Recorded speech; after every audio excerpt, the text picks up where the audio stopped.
Hi everyone, my name is Marcio André Costa. I'm from Brazil and I'm going to present a case of a sinus lift surgery using the Piezosurgery. And I'm going to show you how I perform these surgeries using the Piezo technique. So it's very well established that in the scientific literature, the physiology of the sinus, and there is enough support to perform the sinus lift using the Piezosurgery technique. And there are two techniques for sinus lifting, one through the lateral approach and the other with the transcranial approach using the summer technique. The criteria supported by the literature and which I use to decide my approach to the sinus consists of these four options. For residual bone height of more than 10 millimeters, it's a classical implant procedure. You can immediately place your implants with no problem. Between 7 and 9 millimeters of bone height, of residual bone height, you can perform both techniques, the summer technique or immediate implant placement using short implants, for example. In a residual bone height between 4 to 6 millimeters, you have other options. You can perform a sinus lift with lateral antrostomy using a bone substitute like BioOS, or you can place an implant immediately or lately. So you have these two options of implant placements. It depends on the situation and the density of the bone, and then the experience of the surgeon also. And for those sinus or residual bone heights between 1 to 3 millimeters, we always perform a lateral antrostomy using the lateral window approach, graft the sinus with a bone substitute like BioOS, and then we wait for some time for healing and then to place the implants later. So this is the class A, B, C, and D, very well established in the literature. But what is the Piezosurgery? What it's consisted of? The Piezosurgery or the piezoelectricity is the ability of some crystals to generate electrical voltage in response to mechanical pressure. Okay. And this process is also reversible.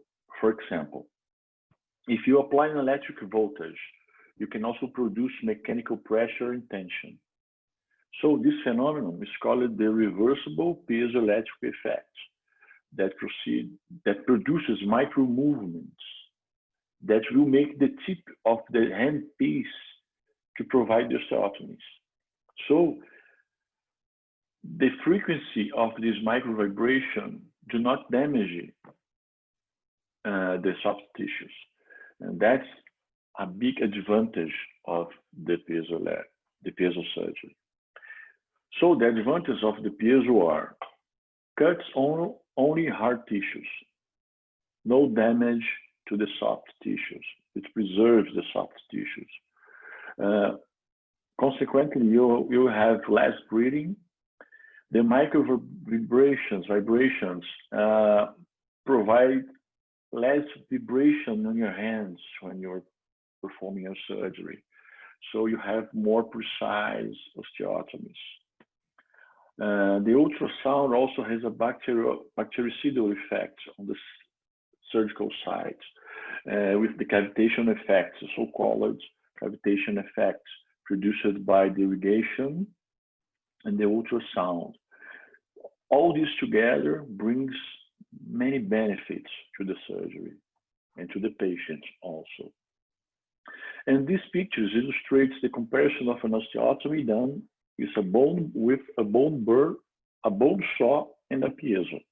We can clearly notice the difference between the damage caused at the bone with the increasing heat when burrs and saws are used. With the piezo, the right picture, with the piezo, we can notice the integrity of the tissue without the produced heat of bursts and sauce. All this will lead the patient to a better outcome with less post-op symptoms. So that's the biggest advantage. And another big advantage of the piezo is that you can, as it does not damage the soft tissue, you can preserve easily the membrane. And you can perform the surgery with the piezo from the both approaches, from the lateral window approach, as shown in this picture, conventionally. You can use those chips to also elevate the membrane into the sinus, and also with the transcranial approach, using specific surgical tips that the manufacturer provides for this technique. I personally prefer to use the lateral window approach. And the time I wait for healing is about 8 to 9 months for healing. This time is very important for the healing of the sinus and the consolidation of that graft, so that you can have formation of new bone. And the case I'm going to show you now is an atrophy at the posterior maxilla. It's shown by this cone beam tomography. You can see at the left side of this patient, you have a very wide sinus with short height of residual bone. And this transversal cut shows us with details the amount of the atrophy. You have no bone, and at the region of the 17 and 16. And so it needs to be, it requires some approach for grafting. That's the clinical situation. The patient with temporary prosthesis just before the surgery, it was taken out before, at the time of the surgery to perform. That's the picture showing the lateral window access to the sinus using the piezo. Note that the sinus membrane is intact. Note that there is almost no bleeding. It's a very clear surgical site. The membrane is elevated and sected using the appropriate piezo tip with programmed frequency established by the manufacturer.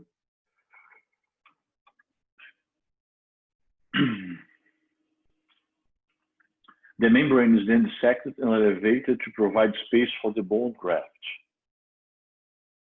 Biwas was put at the buccal plate to provide an horizontal augmentation, because this patient, if you can see there is a horizontal atrophy, so she needed to have some bone augmentation at the horizontal aspect.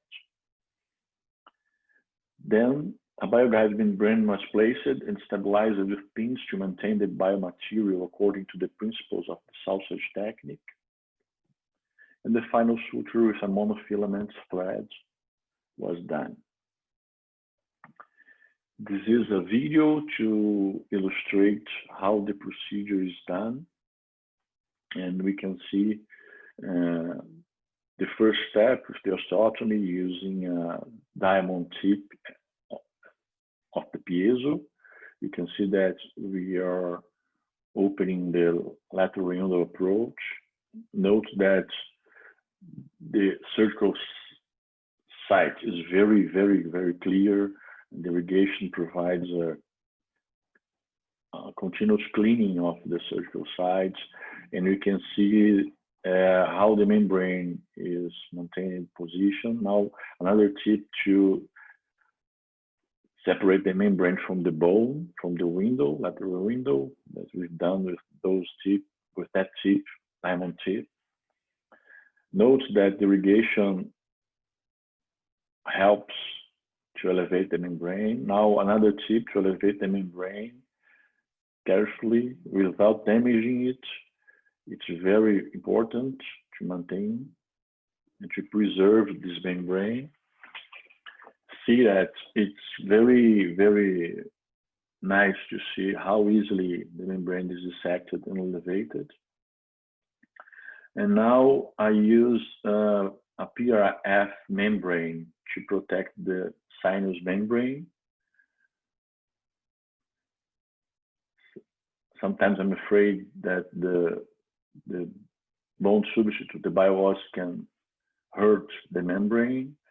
So I put a PRF membrane before putting the graft. This bios with PRF also.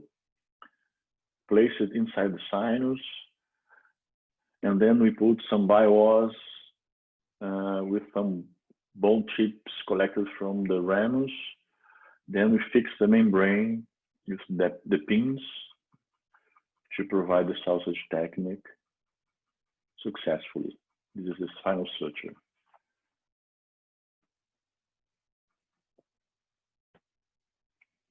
So that's the case, and I will show now the outcome of this case. We can compare the two X-rays, the pre and the post-op cone beam showing the graft, the pins positioned, maintaining the membrane in position. Then the transversal cuts showing the amount of bone formation after 9 months.